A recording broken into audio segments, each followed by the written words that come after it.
Hello everyone, myself Dr. J. Jeslam, working as Associate Professor in the Department of Computer Science and Engineering, RMT College of Engineering and Technology. I welcome you all again to this lecture on one of the key foundational concepts of database management system. It's nothing but the levels of abstraction. So in the world of databases, managing complex data efficiently is no small task. That's where the concept of abstraction comes in. It helps us hide the complexity and focuses only on what's relevant to the user or the application. In this video, we'll break down the three levels of abstraction that form the architecture of DBMS: the physical level, the logical level, and the view level.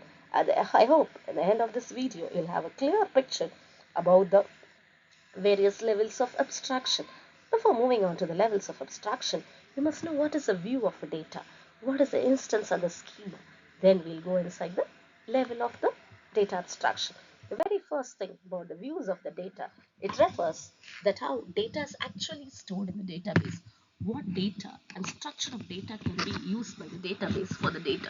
To put it in very simpler term, you are an end user. You want to see the data, right? You will be seeing it in one perspective, your faculty will be seeing it in another perspective, your admin may be seeing it in another perspective.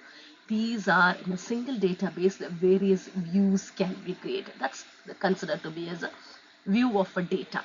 To describe all this, database provides user with views that can be defined exactly in terms of data abstraction.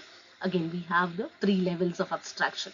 Then again about your instances and schema. First, we move about what is an instance. Generally, instance, it's nothing but the actual content of the database at a particular point of time. We generally call the instance how the database looks at a particular point of time. It is called as an instance. And what is meant by a schema? The actual structure of the database, that is called as a schema. The database consists of information about a set of customer and account and the relationship between them. That's the structure. That we can again classify the schema into two types. One is called as a physical schema, other one is the logical schema.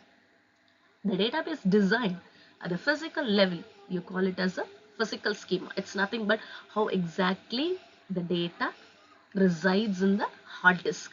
The structure, what kind of formatting is used, or what kind of indexing is used, all those things is bothered about the physical schema.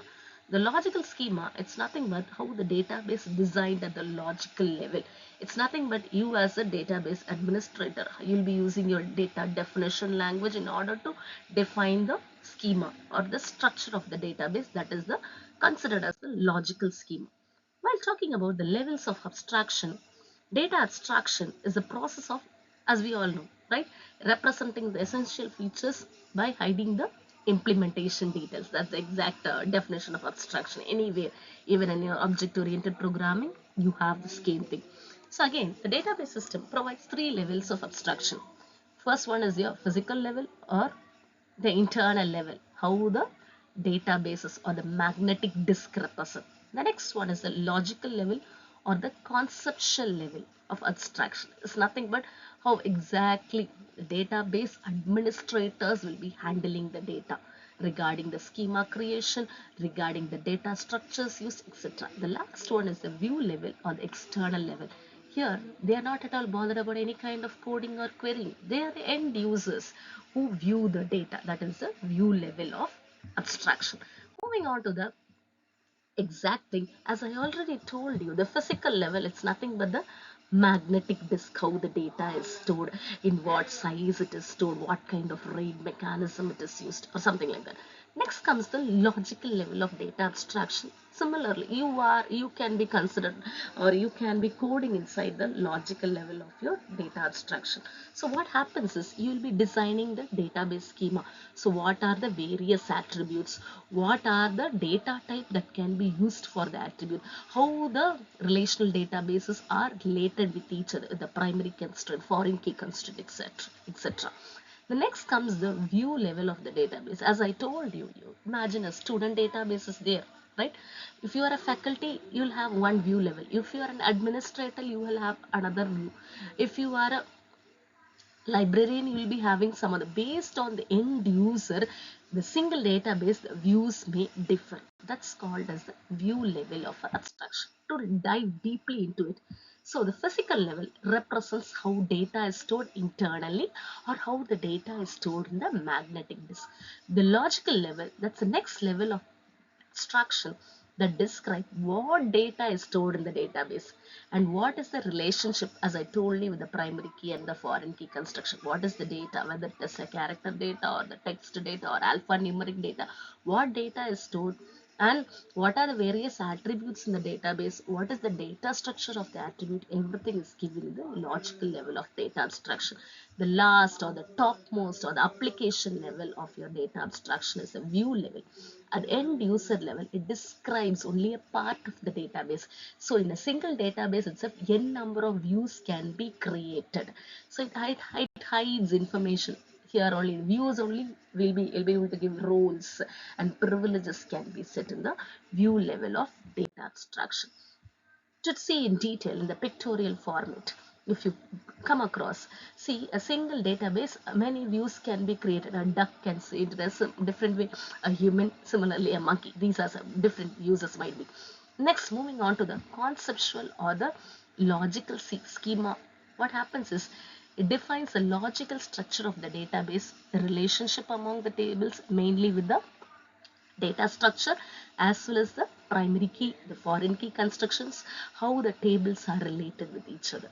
The last one is the physical schema that describes how the data is stored in the physically in the database, what indexing mechanism is there, how the data retrieval process takes place. It's worried about the last schema. So next, putting on the simple example, as I told you, we exactly don't bother about the physical schema because the relationship stored as unordered files, and an index can be indexing mechanism can be used in order to retrieve the data. But whereas we in this subject, especially in database management system, we design the conceptual schema. We consider the student as a database. The attributes can be a student ID, the name, the login, and the age can be the attributes in the student's database, where we define the student ID as an integer, name as a string, login credentials as a string, age as an integer. Similarly, that particular data warehouse or a data repository can consider courses as another database. Here again, we have the course ID, course name, and the credits. And again, these two databases are related with the help of the enrolled relationship, where we have the primary key of the student database and the primary key of the course database that can be related with each other. So this defines the exact database schema. We'll be seeing in the forthcoming presentation about how to define the databases using the DDL languages and how to manipulate the data using the DML language. The last thing is the external view, that is a topmost view about your database. So the course info can be viewed. Similarly, the student details can be viewed. These are the various views that can be applicable in a particular database. The last thing is the data independence, the ability to modify the schema definition one level without affecting the another level. It's called as data independence. For example, in the magnetic disk or the physical storage, if you're making any changes that it is not affected in the conceptual level, that is called as a physical data independence. If you are making any modification in the conceptual schema, that is the structure of the database, you are modifying it now the next level, that is a view level, people won't be aware of that. That's the thing given as logical data independence. For example, protection from changes in the logical structure of the data is called as logical data independence. Protection from changes in the physical structure of the data, it's called as physical independence. If you are changing something over here, it doesn't affect the conceptual schema. If you are changing something in the concept, it doesn't affect the view level. That's called as data independence. And this is one of the major thing regarding your Dbms and the levels of abstraction. Hope you were aware about what is meant by data abstraction. Meet you soon in the next presentation. Thank you.